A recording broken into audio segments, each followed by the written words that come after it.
My name is Gilbert Baca. I am the President, CEO of Global One Defense. It is a veteran, minority-owned company.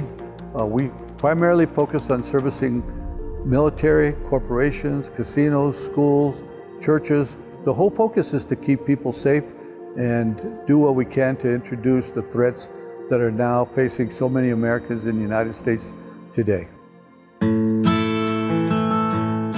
I grew up in New Mexico on a ranch up in northern New Mexico. I was a rancher, riding horses. We didn't have cell phones and earphones. We just ride our horses, go out and check the cattle, and just enjoy being out there with our cowboy hat. Just us, just you and your horse. It was good for me because it taught me hard work and the value of that. I really didn't realize how important that was until later when I joined the Marine Corps. A lot of guys in the Marine Corps were wanting to get out of the Marines because it was too hard. And for me, I was like, this isn't hard work compared to what we were doing growing up on a ranch. I am an anti-terrorism instructor for the United States government under the State Department. And then I'm also retired New Mexico State Police Commander, and I served many years in the undercover world. When I got out of the New Mexico State Police, I had finished my MBA. So when I got through doing that, I decided to start working for Sandia National Laboratories. And right when I joined, 9/11 happened, and the President's national order was for all law enforcement agencies to work together and network to start identifying all these terrorist organizations in our country. It's a program under the U.S. State Department, and we do anti-terrorism training for all United States ally countries. We go to them and we train them tactically on, all the tactics of SWAT teams and firearms, tactical movements, identifying terrorist organizations, executing search warrants or attack plans on terrorist hideouts and compounds and stuff like that. It's like I'm training them that are the good people that are fighting some pretty bad, evil terrorist groups. And you just pray for them that they're gonna be okay. But you see it in their heart, just like us. So I started doing that, and for the next 15 years, I started doing that. I've been doing that. I'm still doing that to this day. For me, I felt like I was doing training for the anti-terrorism program. So why aren't we doing more of that here in our country to help our own people? So, I started out with a little thing, just having a Thursday night free life defense training for citizens, and that just took off. It just opened all kinds of opportunities for me.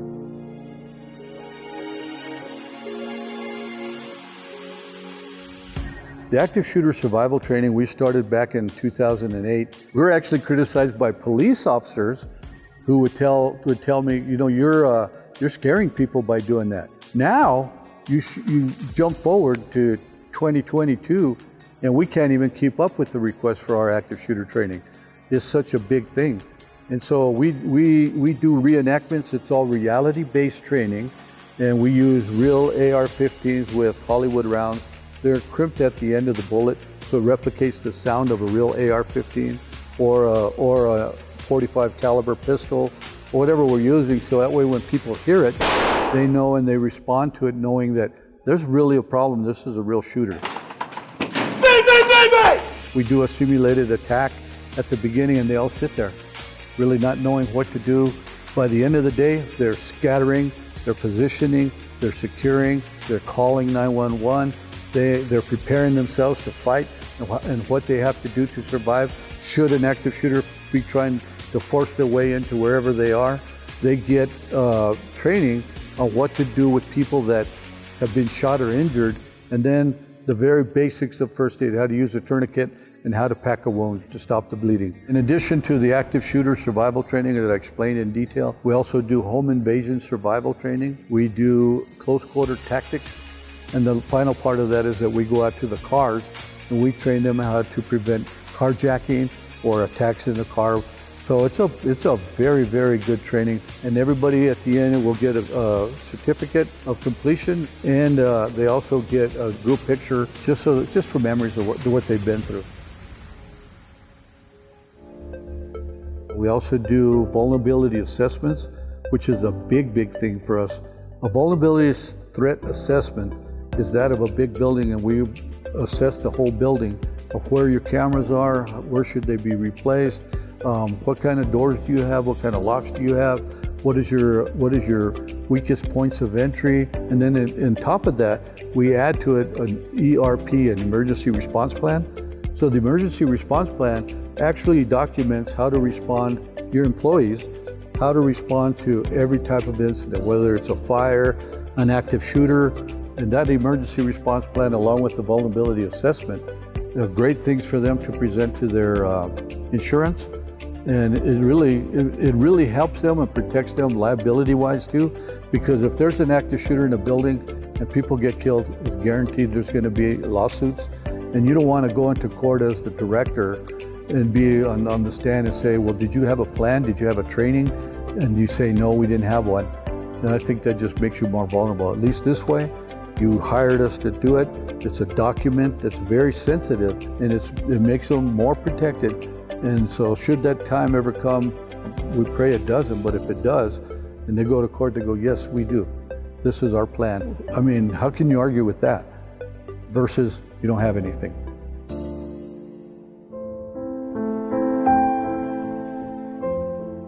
One of the success stories was related to the Aztec High School. 2 students were killed today in a shooting at a high school in Aztec, New Mexico. We actually did the active shooter survival training for the Aztec High School. They had everybody from the school, from the principal, the superintendent. They went through all of our training, all the stuff that I described, they went through it. And about a year and a half later, they actually had, unfortunately, a real active shooter who came in and killed 2 students and then killed himself. But they did everything that we had taught them. Bullets were going through several classrooms at a time. They were down positioned properly in the room and had prepared themselves to defend themselves in each room. And because of the immediate response to what they had been trained to do, it saved a bunch of lives. Unfortunately, it's one of those things where you don't want that to happen. You don't want to verify your training in the real way, but it got verified in a real way. So, I mean, it just sent the message that what we're doing is the right thing, but unfortunately it happened in a real incident. So, I mean, it really certifies to a lot of people that, no, we need to have this kind of training.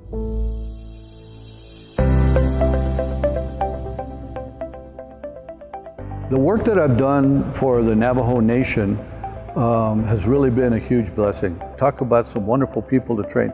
They're just like sponges, they want this. And we have 4 different levels of that training that we do. We've also trained Sandia Pueblo, the Pojoaque Pueblo. We did the Pojoaque Pueblo Casino. So up at the Santa Clara Casino, they have that casino. We trained all those people.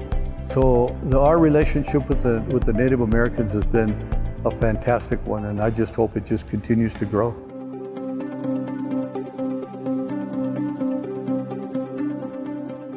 Without the instructors that are on our team, without all their help, there's no way that this could be done. They are the most dedicated, awesome men and women that do our training, and I just couldn't be more blessed to have them. I just wish we could get the message out throughout the whole United States, because that would be so good for all of our people to know that they have access to this. All they have to do is call. And I'm so grateful to the Four Winds Diversified Project to make this possible, because through means like this that really care about the people of our country, the people of our nations, it's so important to get to them. It's just one of those big blessings I can't say thank you enough for. The more patriots that we have, the safer our country is. And our country is facing some pretty crazy things right now, so we need to keep fighting for her, keep praying for her, and keep doing all the right things as much as we can. To locate Global One, the best way is to go to our website at www.globalonedefense.com. They can also call us at 505-385-7089.